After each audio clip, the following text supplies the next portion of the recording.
मित्रों नमस्कार। डीबी मराठे सर के इस चैनल पर आपका स्वागत है। आज बात करते हैं शादी के लिए अपात्र युवा युवतियों के विषय पर। इस विषय को किसी युवक या युवती को बुरा या अयोग्य कहने के बजाय विवाह की जिम्मेदारी के लिए मानसिक और व्यवहारिक तैयारी के रूप में समझाना बेहतर होगा। कौन है शादी के लिए अपात्र युवा या युवतियां? शादी केवल उम्र पूरी होने या नौकरी मिलने का नाम नहीं है। विवाह के लिए व्यक्ति में समझदारी, जिम्मेदारी, आत्मसंयम और संबंध निभाने की क्षमता भी होनी चाहिए। एक, जो मानसिक रूप से परिपक्व नहीं है, जो छोटी छोटी बातों पर गुस्सा हो जाएं, जिद करें, बात समझने के बजाय केवल अपनी बात मनवाना चाहें, उन्हें पहले स्वयं को समझने की जरूरत है। दो, जिन्हें जिम्मेदारी से भागने की आदत है, विवाह में केवल अधिकार नहीं, जिम्मेदारियां भी आती हैं। जो व्यक्ति घर, नौकरी, आर्थिक जिम्मेदारी या अपने निर्णयों की जिम्मेदारी नहीं लेना चाहता, उसके लिए विवाह कठिन हो सकता है। तीन, जिनमें आत्मसंयम की कमी है, बहुत अधिक गुस्सा, नशे की आदत, गलत संगति, अत्यधिक खर्च या किसी भी प्रकार की लत, ये विवाह के लिए गंभीर चेतावनी संकेत हो सकते हैं।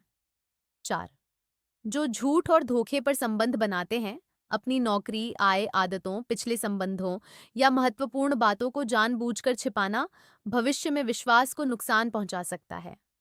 पांच, जो साथी को नियंत्रित करना चाहते हैं, तुम मेरी बात मानोगे, तुम्हें अपने दोस्तों से नहीं मिलना चाहिए, तुम्हें नौकरी नहीं करनी चाहिए, ऐसी सोच स्वस्थ विवाह के लिए उचित नहीं है। 6, जो सम्मान करना नहीं जानते, सिर्फ प्रेम पर्याप्त नहीं है, सम्मान, संवाद और समानता भी जरूरी है। जो व्यक्ति अपने साथी, उसके परिवार या दूसरों का लगातार अपमान करता है, उसे पहले अपने व्यवहार पर काम करना चाहिए। 7, जो केवल आकर्षण देखकर शादी करना चाहते हैं, सुंदरता और आकर्षण महत्वपूर्ण हो सकते हैं, लेकिन विवाह वर्षों तक साथ चलने का संबंध है। केवल रूप, पैसा या सामाजिक प्रतिष्ठा देखकर निर्णय लेना जोखिमपूर्ण हो सकता है। 8, जो आर्थिक वास्तविकता को समझना नहीं चाहते, बहुत पैसा होना आवश्यक नहीं है, लेकिन अपनी आय, खर्च, कर्ज और भविष्य की जिम्मेदारियों की वास्तविक समझ होना जरूरी है। 9, जो अपनी गलतियां स्वीकार नहीं करते, हर समस्या के लिए हमेशा दूसरे को दोष देना रिश्ते को कमजोर करता है। विवाह के लिए यह क्षमता जरूरी है कि व्यक्ति कह सके, हाँ, यहाँ मेरी भी गलती थी। 10, जो शादी को अपनी समस्याओं का इलाज समझते हैं, शादी हो जाएगी तो मेरा अकेलापन दूर हो जाएगा, शादी के बाद मैं सुधर जाऊंगा, मेरी सारी आर्थिक समस्या पत्नी पति संभाल लेगा, ऐसी उम्मीदें खतरनाक हो सकती हैं।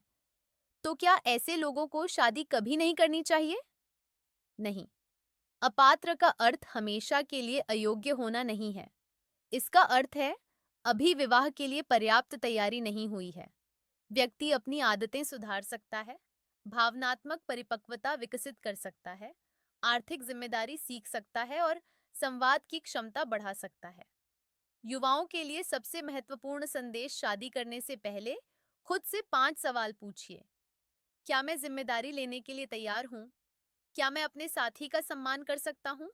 क्या मैं गुस्से और भावनाओं पर नियंत्रण रख सकता हूँ?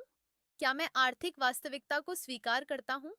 क्या मैं केवल साथी से अपेक्षा करूंगा या खुद भी योगदान दूंगा?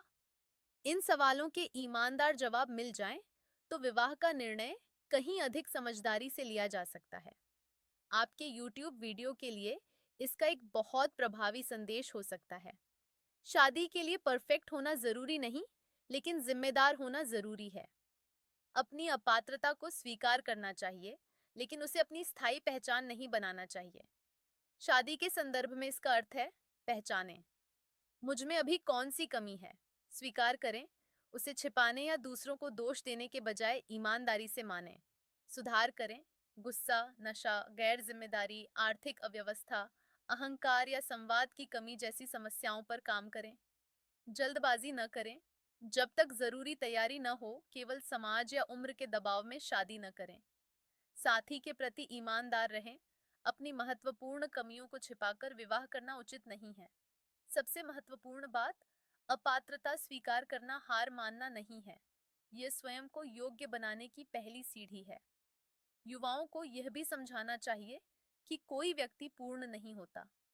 विवाह के लिए परिपूर्ण होना जरूरी नहीं, लेकिन अपनी कमियों को पहचानने और सुधारने की इच्छा बहुत जरूरी है। यदि विवाह ऐसे व्यक्ति से हो जाए जो विवाह की जिम्मेदारियों के लिए तैयार नहीं है, तो कई तरह की परेशानियां हो सकती हैं। लेकिन अपात्र का अर्थ यह नहीं कि वह व्यक्ति बुरा है। हो सकता है कि वह अभी विवाह के लिए तैयार न हो। ऐसी शादी से क्या हानि हो सकती है? लगातार तनाव और झगड़े, भावनात्मक अपरिपक्वता या गुस्से के कारण छोटी बातें भी बड़े विवाद बन सकती हैं। विश्वास की कमी, झूठ, बातें छिपाना या गैर जिम्मेदार व्यवहार रिश्ते में अविश्वास पैदा कर सकता है। आर्थिक परेशानियां, खर्च पर नियंत्रण न होना, कर्ज छिपाना या कमाई की जिम्मेदारी न लेना परिवार को आर्थिक संकट में डाल सकता है। भावनात्मक अकेलापन, पति पत्नी साथ रहते हुए भी एक दूसरे को समझ और सहयोग न दें तो व्यक्ति अकेला महसूस कर सकता है। करियर और व्यक्तिगत विकास पर असर, लगातार घरेलू संघर्ष व्यक्ति की नौकरी, व्यवसाय और मानसिक शांति को प्रभावित कर सकता है। बच्चों पर प्रभाव, यदि घर में लगातार तनाव, अपमान या झगड़े हों तो बच्चों के भावनात्मक विकास पर भी असर पड़ सकता है।